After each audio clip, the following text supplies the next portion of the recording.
시청자 여러분, JTBC 뉴스룸을 시작하겠습니다. 전공의들의 파업, 또 그에 따른 의료 대란이 결국 현실이 됐습니다.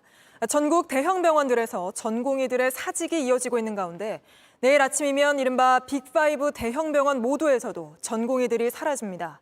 병원에 따라 퇴원을 강요받았다, 수술을 취소당했다, 이런 절박한 호소가 벌써 터져나오기 시작했는데 온라인에선 진료 기록을 일부러 다 망쳐놓고 떠나자는 전공의가 쓴 걸로 의심되는 선동까지 올라와 환자와 보호자들의 두려움은 걷잡을 수 없이 커지고 있습니다.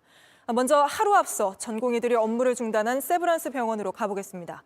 자, 조보경 기자, 세브란스 병원은 오늘부터 출근 안 한 전공의들도 있었죠. 오늘 그 병원에서만 몇 명이나 사직서를 냈습니까? 네, 세브란스 병원에서 약 600명이 사표를 냈습니다. 소아청소년과 등 일부 전공의들은 당장 오늘부터 출근하지 않았습니다. 이곳 응급실에서 근무했던 박단 전공의협의회 회장도 오늘 사직서를 냈고 돌아갈 생각이 없다고 밝혔습니다. 예고대로라면 이곳을 포함해서 이른바 빅5 병원의 전공의가 오늘까지 사직서를 내고 내일 오전 6시부터 병원을 떠나게 됩니다. 오늘 하루 환자들은 괜찮았습니까? 수술이 취소되거나 진료를 못 보거나 한 분은 없었나요? 네, 특히 어린이병원에 소아청소년 전공의들이 머무는 공간은 오가는 사람 없이 조용했습니다. 외래 진료에는 큰 문제가 없었지만 입원과 수술 등의 차질이 빚어졌습니다.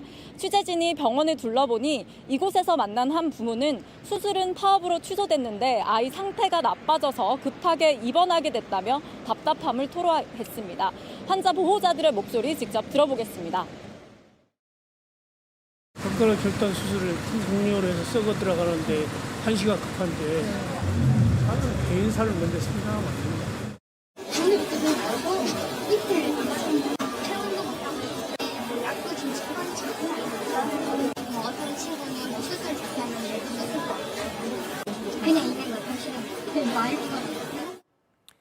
네, 어린 아이들이라 보호자들 입장에서는 굉장히 불안할 수밖에 없을 것 같습니다. 그런데 문제는 전국적으로 집단 사직 움직임이 번지고 있죠.